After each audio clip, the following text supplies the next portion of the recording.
الحمد للہ رب العالمین والصلاة والسلام علی سید الانبیاء والمرسلین اما بعد فاعوذ باللہ من الشیطان الرجیم بسم اللہ الرحمن الرحیم۔ عقیدہ نمبر 9، عذاب قبر حق ہے، یعنی قبر کے اندر گناہ گاروں کو عذاب قبر ضرور ہوگا، اور یوں ہی تنعیم قبر حق ہے، اور دونوں جسم و روح دونوں پر ہیں، یعنی اگر قبر میں میت نیک ہے تو ثواب کی حقدار ہے، اور اگر گناہ گار ہے تو عذاب کی حقدار ہے۔ جسم اگرچہ گل جائے، جل جائے، خاک ہو جائے، مگر اس کے اجزائے اصلیہ قیامت تک باقی رہیں گے، اور وہ مورد عذاب و ثواب ہوں گے۔ عذاب و ثواب ان اجزائے اصلیہ پر وارد ہوگا، اور انہی اجزائے اصلیہ پر ہی بروز قیامت دوبارہ جسم کی ترکیب فرمائی جائے گی۔ وہ کچھ ایسے باریک اجزاء ہیں کہ ریڑھ کی ہڈی میں، جس کو عجب الذنب کہتے ہیں، عجب الذنب، یہ نہ کسی خوردبین سے نظر آ سکتے ہیں، نہ آگ انہیں جلا سکتی ہے، نہ زمین انہیں گلا سکتی ہے، وہی تخم جسم ہے۔ جسم کی انتہا، جسم کی ترکیب انہی اجزاء پر ہوتی ہے۔ ولہذا روز قیامت روحوں کا اعادہ، روحوں کا دوبارہ لوٹنا اسی جسم میں ہوگا، نہ جسم دیگر میں۔ کسی اور جسم میں وہ روح نہیں جائے گی، وہ روح اسی سابقہ جسم میں۔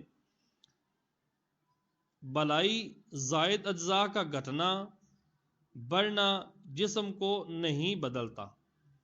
جیسا بچہ کتنا چھوٹا پیدا ہوتا ہے، پھر کتنا بڑا ہو جاتا ہے، کبھی ہیکل جوان بیماری میں گھل کر کتنا حقیر رہ جاتا ہے، پھر نیا گوشت پوست آ کر مثل سابق ہو جاتا ہے، اسی طرح جس طرح پہلے تھا پھر ہو جاتا ہے۔ ان تبدیلیوں سے کوئی نہیں کہہ سکتا کہ شخص بدل گیا۔ یوں ہی روز قیامت کا عود ہے، روز قیامت کو اسی طرح لوٹ کر آئیں گے جسم واپس۔ وہی گوشت اور ہڈیاں کے خاک یا راکھ ہوں، خاک ہو جائیں یا راکھ بن جائیں، ان کے ذرے کہیں بھی منتشر ہو گئے ہوں، پھیل گئے ہوں، رب عز و جل انہیں جمع فرما کر اس پہلی حیت، پہلی شکل پر لا کر انہیں پہلے اجزائے اصلیہ پر جو محفوظ ہیں ترکیب دے گا، اور ہر روح کو اسی جسم سابق میں، اسی پچھلے جسم میں بھیجے گا۔ اس کا نام حشر ہے۔ عذاب و تنعیم، عذاب و تنعیم قبر کا انکار وہی بندہ کرے گا جو گمراہ ہے۔ نمبر 10، مردہ اگر قبر میں دفن نہ کیا جائے تو جہاں پڑا رہ گیا یا پھینک دیا گیا، غرض کہیں ہو، اس سے وہیں سوالات ہوں گے، اور وہیں ثواب یا عذاب اسے پہنچے گا، یہاں تک کہ جسے شیر کھا گیا تو شیر کے پیٹ میں سوال و ثواب و عذاب جو کچھ ہو پہنچے گا۔ مسئلہ، انبیاء علیہم السلام اور اولیاء کرام و علماء دین و شہداء حافظان قرآن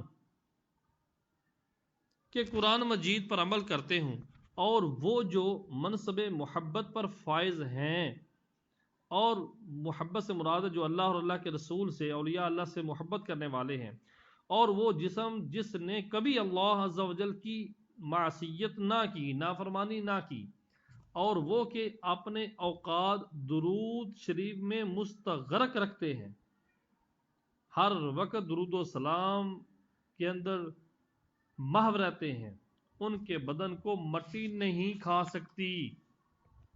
جو شخص انبیاء کرام علیہم السلام کی شان میں یہ خبیث کلمہ کہے کہ مر کے مٹی میں مل گئے، گمراہ، بد دین، خبیث اور توہین کے لائق ہے۔ معاد و حشر کا بیان۔ بے شک زمین و آسمان اور جن و انس، ملک، فرشتے سب ایک دن فنا ہونے والے ہیں، صرف ایک اللہ تعالی کے لیے ہمیشگی و بقا ہے، ہمیشہ رب کی ذات رہے گی۔ دنیا کو فنا ہونے سے پہلے چند نشانیاں ظاہر ہوں گی۔ نمبر 1، 3 خسف ہوں گے، یعنی زمین میں دھنس جانا۔ خسف مان دھنس جانا۔ 3 خسف ہوں گے، یعنی ایک آدمی زمین میں، یعنی کہ آدمی زمین میں دھنس جائیں گے۔ ایک خسف مشرق میں، دوسرا مغرب میں، تیسرا جزیرہ عرب میں۔ نمبر 2، علم اٹھ جائے گا، یعنی علماء اٹھا لیے جائیں گے۔ یہ مطلب نہیں کہ علماء تو باقی رہیں اور ان کے دلوں سے علم ختم کر دیا جائے۔ نمبر 3، جہل کی کثرت ہوگی، جہالت عام ہوگی۔ نمبر 4، زنا کی زیادتی ہوگی، اور اس بے حیائی کے ساتھ زنا ہوگا جیسے گدھے جفتی کھاتے ہیں۔ بڑے چھوٹے کسی کا لحاظ پاس نہ ہوگا، لحاظ نہ کیا جائے گا، شرم و حیا ختم۔ نمبر 5، مرد کم ہوں گے، عورتیں زیادہ، یہاں تک کہ ایک مرد کی سرپرستی میں 50 عورتیں ہوں گی۔ علاوہ اس بڑے دجال کے اور 30 دجال ہوں گے کہ وہ سب دعوی نبوت کریں گے، حالانکہ نبوت ختم ہو چکی، جن میں بعض گزر چکے۔ جھوٹے دعوے کرنے والے، بعض دجال نبوت کا دعویٰ کرنے والے تو گزر چکے، جیسے مسلمہ کذاب، طلیحہ بن خویلد، اسود عنسا، سجاح عورت کے بعد کو اسلام لے آئی، غلام احمد قادیانی وغیرہ ہوں، اور جو باقی ہیں ضرور ہوں گے۔ نمبر 7، مال کی کثرت ہوگی، نہر فرات اپنے خزانے کھول دے گی کہ وہ سونے کے پہاڑ ہوں گے۔ نمبر 8، ملک عرب میں کھیتی اور باغ اور نہریں ہو جائیں گی۔ نمبر 9، دین پر قائم رہنا اتنا دشوار ہوگا جیسے مٹھی میں انگارہ لینا، یہاں تک کہ آدمی قبرستان میں جا کر تمنا کرے گا کہ کاش میں اس قبر میں ہوتا۔ نمبر 10، وقت میں برکت نہ ہوگی، یہاں تک کہ ایک سال مثل مہینے کے، اور ایک مہینہ مثل ہفتے کے، اور ہفتہ مثل دن کے، اور دن ایسا ہو جائے گا جیسے کسی چیز کو آگ لگی اور جلد بھڑک کر ختم ہو گئی، یعنی بہت جلد وقت گزرے گا۔ نمبر 11، زکوٰۃ دینا لوگوں پر گراں ہوگا، مشکل ہوگا کہ اس کو تاوان سمجھیں گے۔ نمبر 12، علم دین پڑھیں گے مگر دین کے لیے نہیں۔ مرد اپنی عورت کا مطیع ہوگا، ماں باپ کی نافرمانی کرے گا۔ مرد اپنی عورت کا مطیع ہوگا، مطلب یہ ہے کہ عورت کی بات تو مانے گا لیکن ماں باپ کی نافرمانی کرے گا، یہ مراد ہے۔ یہ مراد نہیں کوئی سمجھے کہ اگر عورت کی کوئی بات مان لی تو مطیع قرار دے دیا گیا، قیامت کی نشانی بن گئی، ایسا نہیں۔ مرد اپنی عورت کا مطیع ہوگا، مطیع سے مراد ہے اپنی بات بالکل نہیں کرے گا، جو زوجہ کہے گی وہی کرے گا، شریعت کے پاسداری نہیں کرے گا، والدین کی نافرمانی کرے گا۔ نمبر 15، اپنے احباب سے میل جول رکھے گا اور باپ سے جدائی، یاروں دوستوں سے تو میل جول رکھے گا لیکن باپ سے خندہ بشانی سے پیش نہیں آئے گا۔ نمبر 16، مسجد میں لوگ چلائیں گے، لڑائی جھگڑے ہوں گے، شور شرابے ہوں گے۔ نمبر 17، گانے باجے کی کثرت ہوگی۔ نمبر 18، اگلوں پر لوگ لعنت کریں گے، ان کو برا کہیں گے، اور یا اللہ گزر گئے ان کے بارے میں طعن و تشنیع، فضولیات، بکواسات کریں گے۔ نمبر 19 درندے جانور آدمی سے کلام کریں گے. گھوڑے کی پھنچی جوتے کا تسمہ کلام کرے گا. اس بندے کے بازار جانے کے بعد جو کچھ گھر میں ہوا بتائے گا. خود انسان کی ران اسے خبر دے گی. نمبر 20 ذلیل لوگ جن کو تن کا کپڑا پاؤں کی جوتیاں نصیب نہ تھیں بڑے بڑے محلوں میں فخر کریں گے. نمبر 21 دجال کا ظاہر ہونا کہ 40 دن میں حرمین طیبین کے سوا تمام روئے زمین کا گشت کرے گا.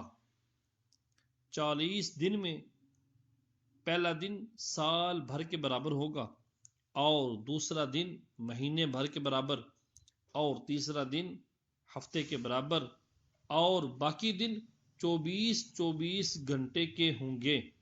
اور وہ بہت تیزی کے ساتھ سیر کرے گا جیسے بادل جس کو ہوا اڑاتی ہے. اس کا فتنہ بہت شدید ہوگا. ایک باغ اور ایک آگ اس کے ہمراہ ہوں گی جن کا نام جنت اور دوزخ رکھے گا. جہاں جائے گا یہ بھی جائیں گی، مگر وہ جو دیکھنے میں جنت معلوم ہوگی وہ حقیقتاً آگ ہوگی، اور جو جہنم دکھائی دے گا وہ آرام کی جگہ ہوگی. وہ خدائی کا دعویٰ کرے گا، جو اس پر ایمان لائے گا اسے اپنی جنت میں ڈالے گا، اور جو انکار کرے گا اسے جہنم میں داخل کرے گا. مردے جلائے یعنی زندہ کرے گا. زمین کو حکم دے گا وہ سبزہ اگائے گی. آسمان سے پانی برسائے گا، اور ان لوگوں کے جانور لمبے چوڑے خوب تیار اور دودھ والے ہو جائیں گے. اور ویرانے میں جائے گا تو وہاں کے دفینے شہد کی مکھیوں کی طرح دل دل کے اس کے ہمراہ ہو جائیں گے. یعنی ڈھیر کے ڈھیر، جتھے کے جتھے، ڈھیروں ڈھیر یہ دفینے جو وہاں دفن شدہ چیزیں ہیں وہ سب کے سب اس کے ساتھ ہو جائیں گے. اسی قسم کے بہت سے شعبدے بازی، کرتب، نظر بندی وغیرہ کر کے جو کرتے ہیں دکھائے گا. اور حقیقت میں یہ سب جادو کے کرشمے ہوں گے اور شیاطین کے تماشے جن کو واقعیت سے کچھ تعلق نہیں. یعنی خالی تماشا ہوگا، یہ نظر بندی کا کھیل ہوگا. حقیقت کے اندر ان کا کوئی اصلیت نہیں ہوگی. اس لیے اس کے وہاں سے جاتے ہی لوگوں کے پاس کچھ نہ رہے گا. حرمین شریفین میں جب جانا چاہے گا ملائکہ اس کا منہ پھیر دیں گے. البتہ مدینہ طیبہ میں 3 زلزلے آئیں گے کہ وہاں جو لوگ بظاہر مسلمان بنے ہوں گے اور دل میں کافر ہوں گے، اور وہ جو علم الہی میں دجال پر ایمان لا کر کافر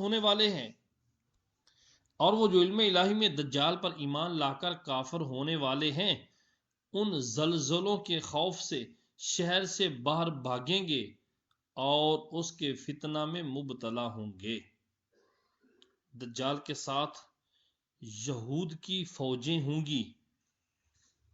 اس کی پیشانی پر لکھا ہوگا کاف فا را یعنی کافر، جس کو ہر مسلمان پڑھے گا اور کافر کو نظر نہ آئے گا. جب وہ ساری دنیا میں پھر پھرا کر ملک شام کو جائے گا، اس وقت حضرت مسیح علیہ السلام عیسیٰ روح اللہ آسمان سے جامع مسجد دمشق کے شرقی مینارے پر نزول فرمائیں گے. صبح کا وقت ہوگا، نماز فجر کے لیے اقامت ہو چکی ہوگی. حضرت امام مہدی کو کہ اس جماعت میں موجود ہوں گے امامت کا حکم دیں گے. حضرت امام مہدی رضی اللہ تعالی عنہ نماز پڑھائیں گے. وہ لعین دجال حضرت عیسیٰ علیہ السلام کی سانس کی خوشبو سے پگھلنا شروع ہوگا جیسے پانی میں نمک گھلتا ہے، اور ان کی سانس کی خوشبو حد بصر جہاں تک دکھائی دیتا ہے پہنچے گی۔ وہ بھاگے گا، یہ تعاقب فرمائیں گے اور اس کی پیٹھ میں نیزہ ماریں گے، اس سے وہ واصل جہنم ہوگا۔ حضرت عیسیٰ علیہ السلام کا آسمان سے نزول فرمانا، اس کی مختصر کیفیت اوپر معلوم ہو چکی۔ آپ کے زمانہ میں مال کی کثرت ہوگی، یہاں تک کہ اگر کوئی شخص دوسرے کو مال دے گا تو وہ قبول نہ کرے گا۔ نیز اس زمانہ میں عداوت و بغض، حسد آپس میں بالکل نہ ہوگا۔ عداوت، دشمنی، دل میں بغض رکھنا، حسد، کینہ وغیرہ آپس میں بالکل نہ ہوگا۔ عیسیٰ علیہ السلام صلیب توڑیں گے، جو عیسائیوں کا مقدس نشان بنا ہوا ہے، یہ صلیب نما، اس کو توڑیں گے اور خنزیر کو قتل کریں گے۔ تمام اہل کتاب جو قتل سے بچیں گے سب ان پر ایمان لائیں گے۔ تمام جہان میں دین ایک دین اسلام ہوگا اور مذہب ایک مذہب اہل سنت۔ بچے سانپ سے کھیلیں گے اور شیر اور بکری ایک ساتھ چریں گے۔ 40 برس تک اقامت فرمائیں گے، نکاح کریں گے، اولاد بھی ہوگی۔ بعد وفات روضہ انور میں دفن ہوں گے۔ نمبر 23، حضرت امام مہدی رضی اللہ تعالی عنہ کا ظاہر ہونا۔ اس کا اجمالی واقعہ یہ ہے کہ دنیا میں جب سب جگہ کفر کا تسلط ہوگا، ہر جگہ کفر چھا جائے گا، اس وقت تمام ابدال بلکہ تمام اولیاء سب جگہ سے سمٹ کر حرمین شریفین کو ہجرت کر جائیں گے۔ صرف وہیں اسلام ہوگا اور ساری زمین کفرستان ہو جائے گی۔ رمضان شریف کا مہینہ ہوگا، ابدال طواف کعبہ میں مصروف ہوں گے اور حضرت امام مہدی بھی وہاں ہوں گے۔ بعض اولیاء بلکہ اولیاء انہیں پہچانیں گے، ان سے درخواست بیعت کریں گے، وہ انکار کریں گے۔ دفعتاً یک لخت غیب سے ایک آواز آئے گی، کیا؟ ھذا خلیفۃ اللہ المہدی فاسمعوا لہ واطیعوہ، یہ اللہ عز و جل کا خلیفہ مہدی ہے، اس کی بات سنو اور اس کا حکم مانو۔ تمام لوگ ان کے دست مبارک پر بیعت کریں گے، وہاں سے سب کو اپنے ساتھ ہمراہ ساتھ لے کر ملک شام کو تشریف لے جائیں گے۔ بعد قتل دجال، دجال کے قتل ہونے کے بعد حضرت عیسیٰ علیہ السلام کو حکم الہی ہوگا کہ مسلمانوں کو کوہ طور پر لے جاؤ، اس لیے کہ کچھ ایسے لوگ ظاہر کیے جائیں گے جن سے لڑنے کی کسی کو طاقت نہیں۔ نمبر 24، یاجوج و ماجوج کا خروج۔ مسلمانوں کے کوہ طور پر جانے کے بعد یاجوج اور ماجوج ظاہر ہوں گے۔ یہ اس قدر کثیر ہوں گے کہ ان کی پہلی جماعت بحیرہ طبریہ پر، جس کا طول 10 میل ہوگا، جس کی لمبائی اتنی لمبی وہ جماعت ہوگی کہ 10 میل تک پھیلی ہوگی، جب گزرے گی اس کا پانی پی کر اس طرح سکھا دے گی کہ دوسری جماعت بعد والی جب آئے گی تو کہے گی کہ یہاں کبھی پانی تھا ہی نہیں۔ پھر دنیا میں فساد و قتل و غارت سے جب فرصت پائیں گے تو کہیں گے کہ زمین والوں کو تو قتل کر لیا، آؤ اب آسمان والوں کو قتل کریں۔ یہ کہہ کر اپنے تیر آسمان کی طرف پھینکیں گے، خدا کی قدرت کے ان کے تیر اوپر سے خون آلودہ گریں گے۔ یہ اپنی انہی حرکتوں میں مشغول ہوں گے، اور وہاں پہاڑ پر حضرت عیسیٰ علیہ السلام مع اپنے ساتھیوں کے محصور ہوں گے، یہاں تک کہ ان کے نزدیک گائے کے سر کی وہ وقعت ہوگی جو آج تمہارے نزدیک 100 اشرفیوں کی نہیں۔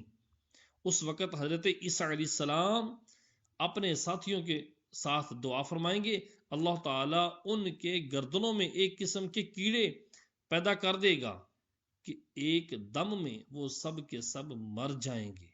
ان کے مرنے کے بعد حضرت عیسیٰ علیہ السلام پہاڑ سے اتریں گے، دیکھیں گے کہ تمام زمین ان کی لاشوں اور بدبو سے بھری پڑی ہے، ایک بالشت بھی زمین خالی نہیں۔ اس وقت حضرت عیسیٰ علیہ السلام مع ہمراہیوں کے، اپنے ساتھیوں کے، پھر دعا کریں گے، اللہ تعالیٰ ایک قسم کے پرندے کو بھیجے گا کہ وہ ان کی لاشوں کو جہاں اللہ عز و جل چاہے گا پھینک آئیں گے، اور ان کے تیر و کمان و ترکش، تیر رکھنے کا خانہ جو ہوتا ہے، جو جگہ ہوتی ہے جہاں پر تیر رکھا جاتا ہے، تیر و کمان و ترکش کو مسلمان 7 برس تک جلائیں گے۔ پھر اس کے بعد بارش ہوگی کہ زمین کو ہموار کر چھوڑے گی، اور زمین کو حکم ہوگا کہ اپنے پھلوں کو اگا اور اپنی برکتیں اگل دے، اور آسمان کو حکم ہوگا کہ اپنی برکتیں انڈھیل دے۔ تو یہ حالت ہوگی کہ ایک انار کو ایک جماعت کھائے گی، اور اس کے چھلکے کے سائے میں 10 آدمی بیٹھیں گے، اور دودھ میں یہ برکت ہوگی کہ ایک اونٹنی کا دودھ جماعت کو کافی ہوگا، اور ایک گائے کا دودھ قبیلے بھر کو، اور ایک بکری کا خاندان بھر کو کافی ہوگا۔ نمبر 25، دھواں ظاہر ہوگا جس سے زمین سے آسمان تک اندھیرا ہو جائے گا۔ نمبر 26، دابۃ الارض کا نکلنا۔ یہ ایک جانور ہے، اس کے ہاتھ میں عصائے موسیٰ علیہ السلام کا وہ عصا، اور انگشتر سلیمان علیہ السلام کی وہ انگشتری۔ عصا سے ہر مسلمان کی پیشانی پر ایک نشان نورانی بنائے گا، اور انگشتری سے ہر کافر کی پیشانی پر ایک سخت سیاہ دھبا۔ اس وقت تمام مسلم و کافر علانیہ ظاہر ہوں گے۔ یہ علامت کبھی نہ بدلے گی، جو کافر ہے ہرگز ایمان نہ لائے گا، اور جو مسلمان ہے ہمیشہ ایمان پر قائم رہے گا۔ آفتاب کا مغرب سے طلوع ہونا، اس نشانی کے ظاہر ہوتے ہی توبہ کا دروازہ بند ہو جائے گا۔ اس وقت کا اسلام معتبر نہیں۔ نمبر 28، وفات سیدنا عیسیٰ علیہ السلام کے ایک زمانہ کے بعد، جب قیامت کو صرف 40 برس رہ جائیں گے، قیامت کے قائم ہونے کو صرف 40 برس رہ جائیں گے، ایک خوشبودار ٹھنڈی ہوا چلے گی جو لوگوں کی بغلوں کے نیچے سے گزرے گی، جس کا اثر یہ ہوگا کہ مسلمان کی روح قبض ہو جائے گی، اور کافر ہی کافر رہ جائیں گے، اور انہی پر قیامت قائم ہوگی۔ یہ چند نشانیاں بیان کی گئی، ان میں بعض واقعہ ہو چکی اور کچھ باقی ہیں۔ جب نشانیاں پوری ہو لیں گی اور مسلمانوں کی بالوں کے نیچے سے وہ خوشبودار ہوا گزر لے گی جس سے تمام مسلمانوں کی وفات ہو جائے گی، اس کے بعد پھر 40 برس کا زمانہ ایسا گزرے گا کہ اس میں کسی کی اولاد نہ ہوگی، یعنی 40 برس سے کم عمر کا کوئی نہ رہے گا، اور دنیا میں کافر ہی کافر ہوں گے۔ اللہ کہنے والا کوئی نہ ہوگا، کوئی اپنی دیوار لیپتا ہوگا، پلستر کر رہا ہوگا،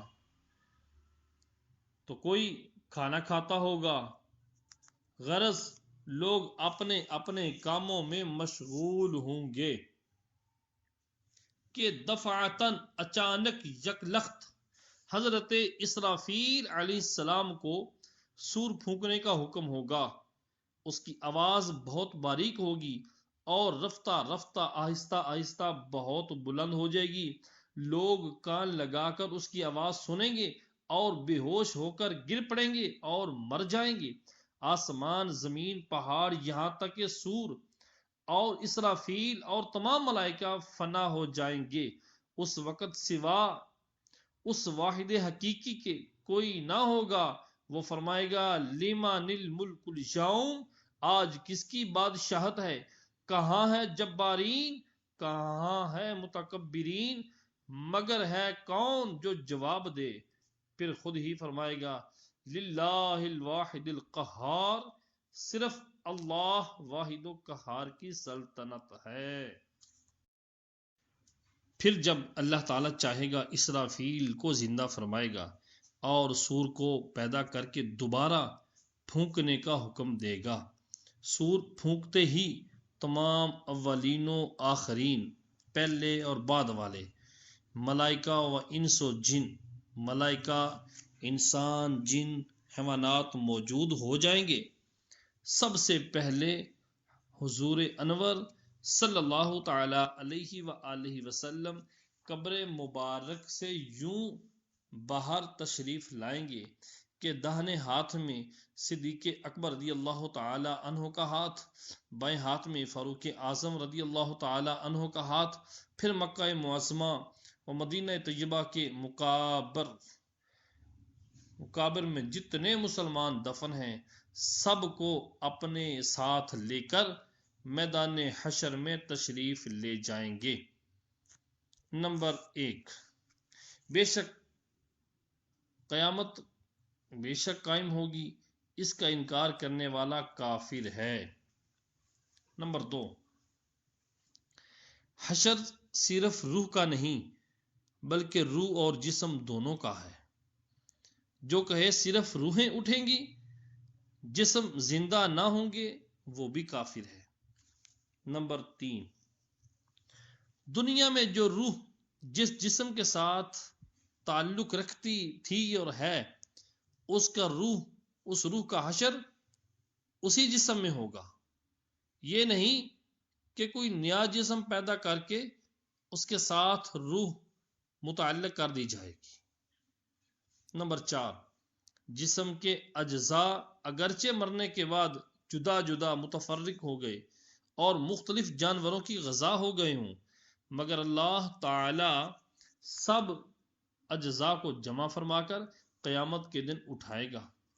قیامت کے دن لوگ اپنی اپنی قبروں سے ننگے بدن، ننگے پاؤں، نہ ختنہ شدہ اٹھیں گے. ختنہ نہیں کیا ہوگا، کوئی پیدل، کوئی سوار، اور ان میں بعض تنہا سوار ہوں گے اور کسی سواری پر 2، کسی پر 3، کسی پر 4، کسی پر 10 ہوں گے. کافر منہ کے بل چلتا ہوا میدان حشر کو جائے گا. کسی کو ملائکہ گھسیٹ کر لے جائیں گے، کسی کو آگ جمع کرے گی. یہ میدان حشر ملک شام کی زمین پر قائم ہوگا.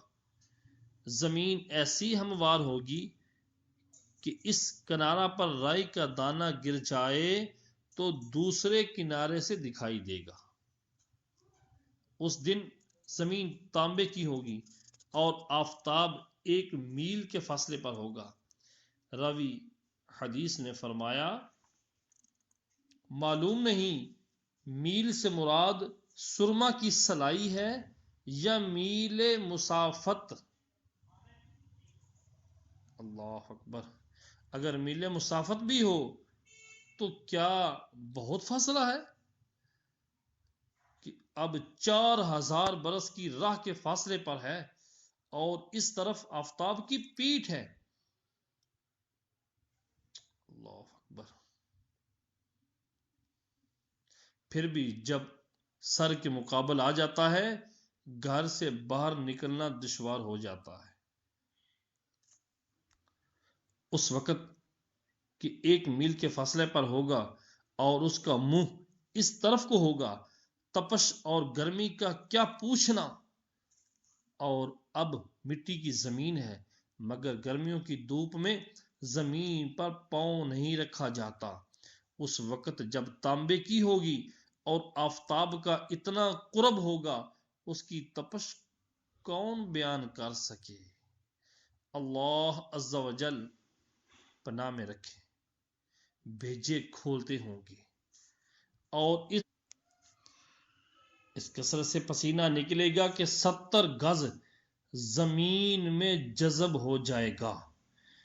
پھر جو پسینہ زمین نہ پی سکے گی وہ اوپر چڑھے گا، کسی کے ٹخنوں تک ہوگا، کسی کے گھٹنوں تک، کسی کے کمر، کسی کے سینہ، کسی کے گلے تک، اور کافر کے تو منہ تک چڑھ کر مثل لگام کے جڑ جائے گا۔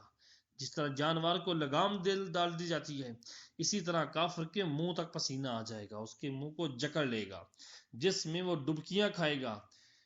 اس گرمی کی حالت میں پیاس کی جو کیفیت ہوگی محتاج بیان نہیں۔ زبانیں سوکھ کر کانٹا ہو جائیں گی، بعضوں کی زبانیں منہ سے باہر نکل آئیں گی، دل ابل کر گلے کو آ جائیں گے۔ ہر مبتلا بقدر گناہ تکلیف میں مبتلا کیا جائے گا۔ جس قدر جس کے گناہ ہیں اس کی تکلیف اتنی ہی زیادہ ہوگی۔ جس نے چاندی سونے کی زکوٰۃ نہ دی ہوگی، اس مال کو خوب گرم کر کے اس کی کروٹ اور پیشانی اور پیٹھ پر داغ کریں گے۔ جس نے جانوروں کی زکوٰۃ نہ دی ہوگی، اس کے جانور قیامت کے دن خوب تیار ہو کر آئیں گے اور اس شخص کو وہاں لٹائیں گے، اور وہ جانور اپنے سینگوں سے مارتے اور پاؤں سے روندتے اس پر گزریں گے۔ جب سب اسی طرح گزر جائیں گے، پھر ادھر سے واپس آ کر یوں ہی اس پر گزریں گے، اسی طرح کرتے رہیں گے یہاں تک کہ لوگوں کا حساب ختم ہو۔